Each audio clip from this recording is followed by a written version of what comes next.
Student मैं हूं sir Ali और पिछले कुछ दिनों से मैं the old man and the sea के ऊपर कुछ असाइनमेंट बना रहा हूं। तो तकरीबन ये 5वीं या 6ठी असाइनमेंट है। उम्मीद करता हूं आपको पिछली असाइनमेंट्स की समझ आई होगी। जो भी old man and the sea BA 4th year के जो क्वेश्चन पेपर के हवाले से इम्पोर्टेंट है, मैं सिर्फ वही क्वेश्चन अपने यूट्यूब चैनल के हवाले से डिस्कस कर रहा हूँ। तो उम्मीद करता हूँ आपको पिछली समझ आ रही होगी। अगर आपको कोई भी मसला हो तो आप कमेंट के अंदर पूछ सकते हैं, ठीक है। और इसके साथ ही आपसे रिक्वेस्ट भी है कि आप मेरे चैनल को सब्सक्राइब करें, लाइक करें, और अगर आपको वीडियो अच्छी लगे तो अपने दूसरे स्टूडेंट्स दोस्तों तक भी पहुंचाएं ताकि किसी का फ़ायदा हो सके, ठीक है। तो ये BA 4th ईयर के लिए हम कुछ वर्क कर रहे हैं। उम्मीद करते हैं कि हमारी मेहनत जो है वो आपके काम आएगी। तो चलते हैं अपने असाइनमेंट की तरफ। आज की जो हमारी असाइनमेंट है वो हमने मैनोलिन, जो इस नावल का नेक्स्ट इम्पोर्टेंट करेक्टर है, उसके ऊपर बात करनी है, ठीक है। दो ही मेन करेक्टर हैं, एक बूढ़ा आदमी है और दूसरा उसका शागिर्द है, ठीक है। तो आज हम सेकंड इम्पोर्टेंट करेक्टर के ऊपर बात करेंगे जिसका नाम है मैनोलिन। और मैनोलिन वो लड़का है जो बूढ़े की मुश्किल हालात के अंदर भी मदद करता है, ठीक है। एक सच्चा साथी होता है, एक सच्चा शागिर्द होता है। आपको पता है आजकल के दौर में तो अच्छे शागिर्द भी नहीं मिलते। वो शागिर्द जिनको हम कह रहे हैं तुम खड़े हो जाओ और वो खड़े रहें, ऐसा काम नहीं होता। तो चलते हैं अपनी असाइनमेंट की तरफ। बगैर आपका टाइम वेस्ट किए हुए बातें तो बहुत सारी हैं, ठीक है। तो अगर आपने करनी हो तो हम हमारे साथ कमेंट में बातचीत कर लिया करें, लेकिन फिलहाल हमारा काम का टाइम है। तो चलते हैं अपनी वीडियो की तरफ। Manolin is the second important character play a vital role, very significant role in the novel. Manolin दूसरा इम्पोर्टेंट करेक्टर है हमारा इस नावल के हवाले से। ही सर्व्स होता है खिदमत करना, एज अ पेरेंट होता है शागिर्द, वो एक शागिर्द के तौर पे उसकी खिदमत करता है। सन एक बेटे की, फ्रेंड एक दोस्त की, एंड कंसोलर एक तसल्ली देने वाले की, ऑफ सांतियागो को, ठीक है। वो सांतियागो इन तरीकों के साथ उसकी मदद करता है। There is definitely a spiritual touch in their relation. इनके ताल्लुक के अंदर एक बहुत ही यानी कह रहे जज्बाती रंग पाया जाता है, ठीक है।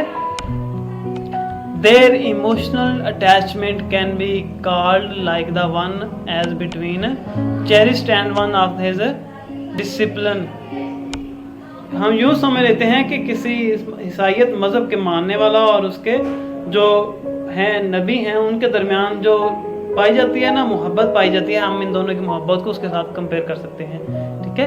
ही ऑलवेज, वो हमेशा, present in the memory of the old man, बूढ़े की यादाश्त के अंदर वो हमेशा ताज़ा रहता है, मौजूद रहता है। यानी कि कोई ना कोई बंदा हमारी ज़िंदगी के अंदर ऐसा होता है जो कि हमें हर वक्त याद रहता है। तो सांतियागो के लिए मैनोलिन जो है वो वही आदमी था। शोविंग दिखाते हुए the symbolic significance of his character, अपने करैक्टर की अलामाती जो सिग्निफिकेंस, उसकी अहमियत है, अलामाती अहमियत है, उसके हवाले से शो करते हुए। एट द आई कहते हैं आंखों को, ऑफ द नावल, नावल के हवाले से, यानी कि नावल का ओवरव्यू करने से वो इसे हम देखते हैं। Manolin has a great attachment with the Santiago, Manolin को सांतियागो के साथ बहुत गहरी अटैचमेंट थी।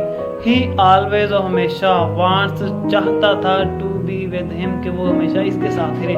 आपको पता है बूढ़े के ऊपर एक ट्रेजेडी आई, 84 दिन तक उसे कोई मछली नहीं मिली और मैनोलिन के वालिदैन ने इसे कहा कि तू उस आदमी को छोड़ दे, कोई और उस्ताद अपना ले, ठीक है। उसने वो किसी और उस्ताद के पास चला गया, लेकिन साथ साथ वो इसको सुबह के वक्त और शाम के वक्त खाना वगैरह ला के भी देता था, ठीक है।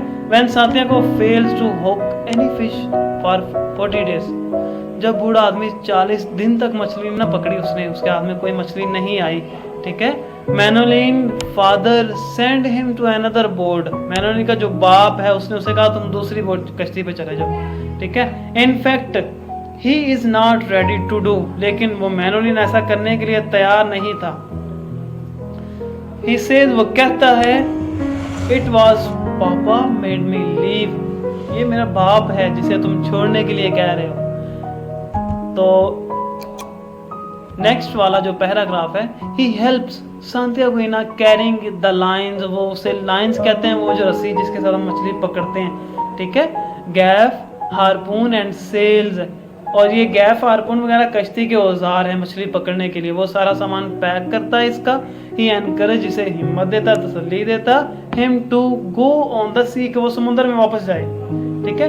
ही ब्रिंग बियर, वो बाजार से बियर भी लेके आता था, food and boat for old man, और मछली का चारा इसके लिए खाना, और बियर भी बाजार से लाकर देता था इसे। ही से वो कहता था you shall not fish without eating while I am alive, जब तक मैं जिंदा हूँ ना तो मैं बगैर भूखे नहीं रख सकता, ठीक है। तुम्हें किसी मछली के बगैर जाओ, तुम्हें चारा जरूर दूंगा, ये बात वो कर रहे हैं। ही हेल्प सैंटियागो कैरिंग, हो गया। तो the boy love for the old man is absolutely pure, इन दोनों की जो मोहब्बत है बिल्कुल खालिस है, ठीक है, इसके अंदर कोई शक शुबा नहीं। नेचुरल, कुदरती है, एंड सेल्फलेस, और खुदगर्जी के बगैर है। The boy appreciate his skillfulness at the fisherman, ठीक है। ही कॉल्स, वो कहता है there are many good fisherman, वहाँ पे बहुत अच्छे मछेरे हैं, ठीक है। एंड सम ग्रेट वंस, कुछ बहुत ही आला है, but there is only you, एक तुम हो जो सबसे बेहतरीन हो, यू आर द बेस्ट, तुम्हारे अलावा कोई बेस्ट नहीं है। तो शागिर्द हो तो वाकई ही ऐसा हो। तो सेकंड लास्ट पैराग्राफ है हमारे पास। Manuel has a special symbolic significance in the novel, इस नावल के अंदर मैनुअल की एक खास अहमियत है, एक खास कदर है। द सिंबलाइज, जो अलामाती, आपको पता है ना जो इसका राइटर है ओल्ड मैन एंड द सी का, उसने जो अलामाती तौर पे हमें चीज़ें शो की हैं उनमें एक स्पेशल अलामत मैनुअल भी है, जो कि एक सच्चे साथी की अहमियत है। यूथ, जवानी की बूढ़े की, एंड इज सोर्स, और एक जराया है ऑफ एनकरेजमेंट, हौसला बढ़ाने के लिए, for him in old and miserable situation, और एक बूढ़ी और कमज़ोर और दुख देने वाली जो हालत है ना उसके अंदर। आपको पता है जब इंसान के पास बहुत सारे दुख हों तब कोई बंदा सहारा ना दे तो और टूट जाता है, लेकिन अगर कोई बंदा सहारा दे दे तो उस बंदे में काफ़ी सारी हिम्मत आ जाती है।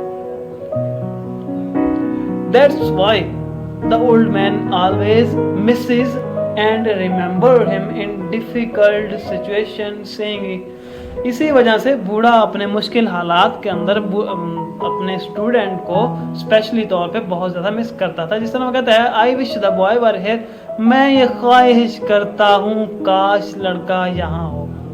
I wish I had the boy, मेरी ख्वाहिश है काश लड़का यहाँ हो, ठीक है, और जो उसका स्टूडेंट है वो यहाँ पे हो। These words always encourage him and give him new inspiration, ये अल्फाज उसे हमेशा नया जज्बा, नया सोर्स, नई इंस्पायरेशन देते हैं, स्ट्रेंथ, हिम्मत देते हैं, to face the formidable challenge of life, जिंदगी के मुश्किल चैलेंज को एक्सेप्ट करने के लिए। अब एंडिंग पे 2-3 लाइनें लिख के हम अपने क्वेश्चन को कंप्लीट करने की तरफ जा रहे हैं। इन द एंड, आखिरकार, वी कैन से, हम ये कहने के काबिल हो गए हैं, Manolin is sensitive, good manner and sympathetic, होता है हमदर्दी, young fellow who has great love for the old man, जिसे बूढ़े के साथ बहुत thought he is not nothing to do directly to catching the big fish, अगरचे वो इसे सकता था, इसके साथ जाके मछली नहीं पकड़ सकता था, लेकिन yet he is a part of struggle and always present in his imagination. In the beginning he is Manolin, it is Manolin, ये Manolin ही है, वो encourage the old man, जो कि बूढ़े आदमी को हिम्मत और हौसला देता है। The old man try again, वो encourage the old man to try again, कि वो फिर जाए समुंदर में, फिर जाए समुंदर में, फिर जाए समुंदर में। In the end, से हम ये कह सकते हैं Manolin plays a important and symbolic role in novel। तो डियर स्टूडेंट, उम्मीद करता हूँ आपको ये वाली असाइनमेंट पसंद आई होगी। तो अगर मुश्किल है आप कमेंट में कहें, मैं उसके असाइनमेंट बना के आपको वीडियो के तौर पे पेश कर दूँगा। इजाज़त चाहता हूँ, अल्लाह हाफिज़।